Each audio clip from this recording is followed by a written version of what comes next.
بسم اللہ الرحمن الرحیم. جیسا کہ ایک انسان کی اگر زندگی دیکھیں، اگر آپ اپنی زندگی پہ غور کریں یا کسی اور کی زندگی پہ غور کریں تو ایک چیز جو ہے وہ کانسٹنٹ ہمیشہ سے آپ کے ساتھ ہوگی. وہ چیز ہوتی ہے چیلنجز. اور چیلنجز جو ہے ہر وقت، چاہے آپ زندگی میں جتنی بھی بہترین سے بہترین کامیابیاں بھی سمیٹ رہے ہوں، آپ کے چیلنجز نہیں ختم ہوتے. ایک انگریزی میں محاورہ ہے، when there is no deficiency there is no life. مطلب یہ کہ اگر آپ کی ضروریات نہ ہو تو پھر زندگی میں رہنے کا مقصد ختم ہو جاتا ہے. تو یہ محاورہ بتاتا ہے کہ جب تک آپ زندہ ہیں آپ کی کوئی نہ کوئی ڈیفیشنسی، چیلنجز، کوئی نہ کوئی ایسی چیز رہے گی. تو یہی جو ہے اس چیز کو ہم آگے لے کے جو بڑھیں گے وہ ہے کہ پاکستان کی معیشت میں اب نئے چیلنجز کیا ہے. چیلنجز جو ہے تبدیل ہوتے رہتے ہیں، اور وہ چیلنجز جو ہیں، ایک آپ چیلنج کو جو ہے صحیح کرتے ہیں تو ایک دوسری شکل میں چیلنج سامنے آ جاتا ہے. میں آپ کو لے کے جاؤں گا جب 2018 میں جب یہ حکومت آئی تو اس حکومت کے لیے سب سے بڑا چیلنج یہ تھا کہ ملک میں جو ہے زر مبادلہ کے ذخائر ختم ہو چکے ہوئے تھے، اور جو ہے کرنٹ اکاؤنٹ خسارہ جو ہے بہت بڑھ چکا ہوا تھا، اور ادائیگیوں کا توازن بگڑ چکا ہوا تھا، اور ہمارے پاس امپورٹ کرنے کے پیسے نہیں تھے. تو یہ حکومت آئی، انہوں نے شروع میں تو قرضہ لیا اپنے فرینڈلی کنٹریز سے، یو اے ای سے، چائنا سے اور سعودی عربیہ سے. اس سے کام نہیں بنا تو پھر آئی ایم ایف سے بات کرتے رہے، اور پھر آئی ایم ایف میں آئے تو آئی ایم ایف نے کہا کہ جی آپ روپے کی قدر کو جو ہے اتنا گرا دیں، شرح سود کو اتنا بڑھا دیں، ٹیکسز اتنے بڑھا دیں، تب ہم آپ کو قرضہ دیں گے. اور یہ پھر 2019 میں جب ہم نے آئی ایم ایف کا پروگرام لیا تو آپ کو یاد ہوگا کہ 165 روپے ڈالر چلا گیا تھا، شرح سود جو ہے 13.25% چلی گئی تھی. پھر اس کے ہم نے دیکھے کہ آہستہ آہستہ جو ہے نتائج جو ہے نظر آئے کہ یہ ہم جو ملک دیوالیہ کی طرف جا رہا تھا اس میں بہتری آئی. اور کیونکہ وہ بہتری اس لیے آئی کہ لوگوں کے جو ہے پیٹ میں پتھر باندھا گیا، اس کے بغیر حل نہیں تھا. پھر 2020 آیا، 2020 میں آئی ایم ایف کی جو ہے اگلی قسط کا ریویو آیا تو آئی ایم ایف نے کہا کہ آپ بجلی کی قیمتیں بھی اب بڑھائیں. وہاں پہ جب ہمارے وزیر اعظم نے دیکھا کہ بھائی ابھی ذرا سی جیب جو ہے ہماری ٹھیک ہو گئی ہے اور ہمارے پاس حالات بہتر ہو گئے ہیں، تو انہوں نے آئی ایم ایف کو منع کر دیا تھا.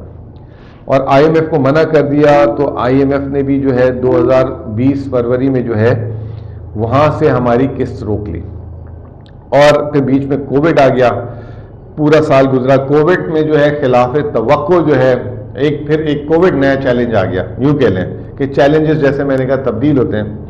تو کووڈ خلاف توقع جو ہے پاکستان میں جو ہے بہت ساری معاشی ایک طریقے سے بہتریاں لے آیا. مثال کے طور پہ ریمیٹنسز جو ہیں وہ 21 ارب ڈالر سے 29 ارب ڈالر پہ چلی گئی.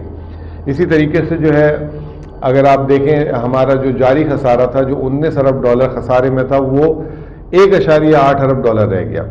ہمارے ریزرو جو ہیں تاریخی ہو گئے، ہماری جو ہے ایکسپورٹس بڑھ گئیں. تو وہ جو ہے اچھی خوشخبریاں لائی. وہ تمام چیزیں ہوئیں تو اس کے بعد حکومت کو اور کانفیڈنس ملا، اور 2021 کے بجٹ میں حکومت نے معیشت کو جو ہے اور تاکہ کھلے اس کے لیے جو ہے اقدامات لیے. اس اقدامات میں جو ہے کوئی نیا ٹیکس نہیں لگایا، بلکہ اس طرح کے لیے کہ اس سے جو ہے امپورٹ بل بڑھ گیا. اب یہ ایک ہمارے لیے نیا چیلنج آیا، اور یہ چیلنج جو ہے زیادہ پرانا نہیں ہے، صرف 3 مہینے پرانا ہے. اس میں ہماری جو درآمدی بل ہے ایک دم جو ہے 4.5 ارب ڈالر سے 6.25 ارب ڈالر پہ چلا گیا، یعنی ماہانہ 1.5 سے 1.25 ارب ڈالر اس میں اضافہ ہو گیا. اور وہ اضافہ جو ہے جب ہوا تو وہ اس میں 3 وجوہات تھی. ایک تو ہمارا امپورٹ بل جو ہے دنیا میں، کیونکہ معیشت ہماری تو 1 سال پہلے سے کھل گئی تھی، دنیا میں معیشت جو ہے ویکسین کے بعد سے کھلنا شروع ہوئی تو ہر چیز کی قیمت، میں نے اپنی پچھلی ویڈیوز میں بھی آپ کو بتایا کہ ہر چیز کی قیمت دگنی ہو گئی، چاہے وہ کھانے پینے کی ہو، چاہے وہ انڈسٹریل آئٹم ہو، چاہے وہ فرٹیلائزر کے آئٹم ہو، جو بھی ہو وہ ڈبل ہو گئے. ایک تو ہمارا درآمدی بل پرائس افیکٹ کی وجہ سے بڑھا. دوسرا آپ کو یاد ہوگا کہ پچھلی حکومتوں میں زراعت میں اتنا کام نہیں ہوا تھا تو ہمارے ملک میں جو کھانے پینے کے ذخائر تھے وہ ختم ہو گئے تھے، تو اس کے لیے بھی کچھ درآمدات ہوئی. اب اللہ کا شکر ہے کہ جو ہم پچھلے دنوں میں جو اشیاء خرد و نوش کے کرائسس میں تھے، گندم، چینی وغیرہ کے، اس پہ قابو پا لیا گیا. ملک کی اپنی پیداوار شروع ہو گئی ہے. اور میری پچھلی ویڈیوز میں نے آپ کو بتایا بھی تھا کہ ابھی یہ جو خریف کراپ آ رہی ہے اس میں جو ہے ہماری گنے کی فصل، پھر جو ہے چاول کی فصل اور پھر کپاس کی فصل شاندار آ رہی ہے، اور بہت توقعات ہیں کہ اس سے جو ہماری جو دیہات کی اکانومی ہے وہ بہت بہتر ہوگی اور ان کی قوت خرید بھی بڑھے گی۔ جب قوت خرید بڑھتی ہے، لوگوں کے پاس پیسہ آتا ہے اور پھر سستا پیسہ اسٹیٹ بینک دے رہا ہوتا ہے، تو پھر جو ہے ہر کوئی کہتا ہے کہ جی گاڑی خریدو، ہر کوئی کہتا ہے اچھی مہنگی چیزیں خریدو۔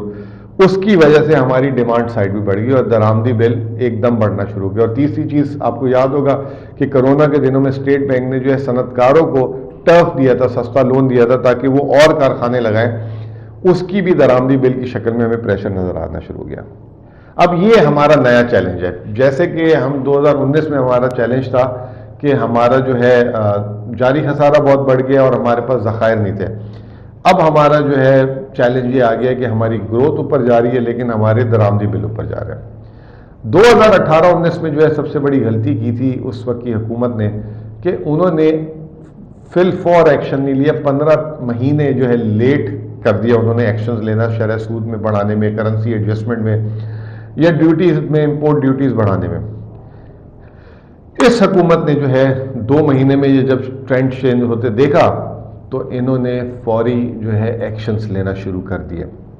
ایکشن نمبر 1 آپ کے سامنے ہے، ایکسچینج ریٹ مئی میں جو ہے 153 روپے تھا، اب 170 کے قریب آ گیا ہوا ہے، لگ بھگ 12-13% جو ہے کرنسی گرا دی انہوں نے، تاکہ جب کرنسی مہنگی ہوگی تو امپورٹڈ اشیاء مہنگی ہو جائیں گی تو لوگوں کی قوت خرید سے باہر ہوگی، خاص طور پہ گاڑیاں اور مہنگی چیزیں۔ تو ایک پہلا ایکشن یہ کیا۔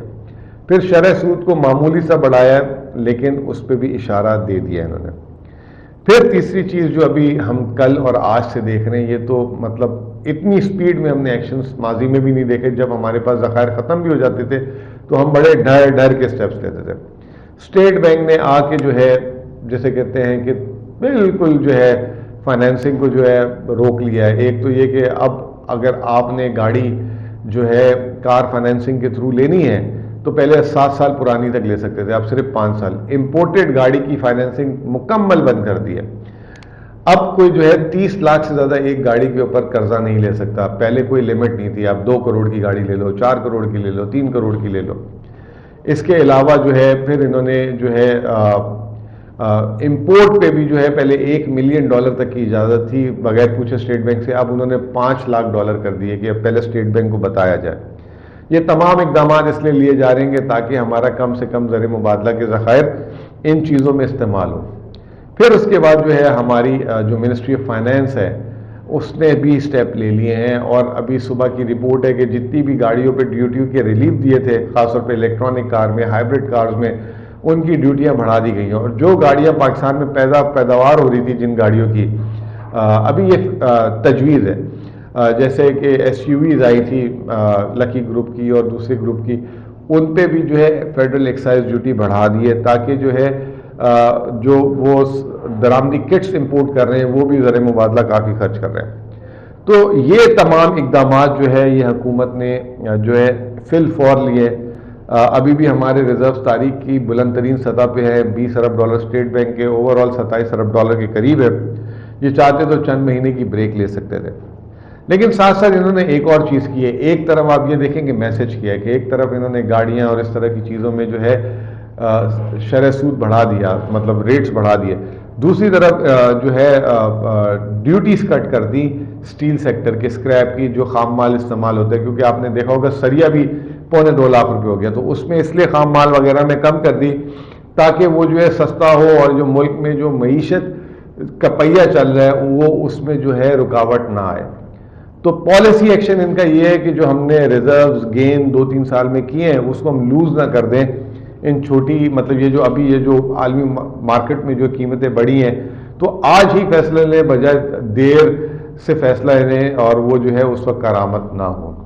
اور دوسرا ساتھ ساتھ یہ کہ وہ کارخانوں کی جو ترقی ہے، جیسے اب ایگریکلچر کی بھی میں نے آپ سے بات کی تھی پچھلے دنوں، جو ہے میں نے کہا تھا کہ جو ہے یہ اچھی کراپ آ رہی ہے، تو اب پتہ لگا ہے کہ وہ جو وزیر خوراک ہے، وزیر خوراک، وہ یہ کہہ رہے ہیں کہ جی پچھلے سال سے 4 ملین بیل جو ہے کپاس کی زائد آئے گی، اور گنے کی فصل 25% زیادہ آئے گی، 20% جو ہے تقریباً چاول کی فصل زیادہ آئے گی۔ تو اس میں کپاس اور جو گنا ہے کپاس اور جو ہے چاول جو ہے وہ تو ایک طرف ہماری جو ہے برآمدات بڑھائیں گی، اور پھر چینی اور جو چاول ہے وہ مقامی قیمت میں وافر سپلائی مہیا کرے گی، جس سے جو ہے قیمتوں میں استحکام آئے گا۔ پھر جو ہے فائنانس منسٹر نے آپ نے دیکھا ہوگا کہ 2 دن پہلے کہا کہ میں گھی تیل کی قیمت میں اقدامات کر رہا ہوں 40 سے 50 روپے نیچے آ جائے۔ پھر انہوں نے ایک اور بات کی کہ جی یہ جو گندم ہے اس کی قیمت 1950 روپے میں جو ہے حکومت یہ جو ہے فلار ملز کو دے تاکہ وہ 55 روپے کلو آٹا بیچے، تو اس پہ بھی جو ہے کام شروع ہو گیا، اور اب جلدی جو ہے آپ یہ بھی دیکھیں گے کہ 55 روپے سے جو ابھی 65-62 کا آٹا ہے وہ 55 میں ملنا شروع ہو جائے گا۔ چینی کا ریٹ مقرر کر دیا ہے سستے بازار ہر جگہ شہر میں سٹال لگا کے 89 روپیز 75 پیسے۔ تو ایک طرف جو ہے یہ جو عالمی جسے کہتے ہیں کہ ایک سختیاں آ رہی ہیں، حکومت اپنی عوام کو بچا رہی ہے، دوسری طرف جہاں پہ سخت اقدامات دے رہی ہے کہ امیر آدمی یا لوگ جو ہیں اس وقت ملک کے خطیر زر مبادلہ کو ضائع نہ کریں، اس کے لیے یہ ڈیوٹیز لگا رہی ہیں تاکہ ملک میں ایک جو ہے مہنگائی اور گروتھ کا جو ہے اس کے اندر استحکام آ جائے۔ تو ایک ہفتہ ہو گیا تھا آپ سے بات نہیں ہوئی تھی، تو میں نے کہا یہ آپ کو ایک اوور آل راؤنڈ اپ دے دوں، ریویو دے دوں کہ اس وقت ملک میں ہو کیا رہا ہے، اور جو ہے بظاہر کوئی خطرے کی گھنٹی نہیں ہے۔ اچھی چیز یہ ہے کہ یہ حکومت جو ہے سخت فیصلے بر وقت لے رہی ہے۔ بہت بہت شکریہ۔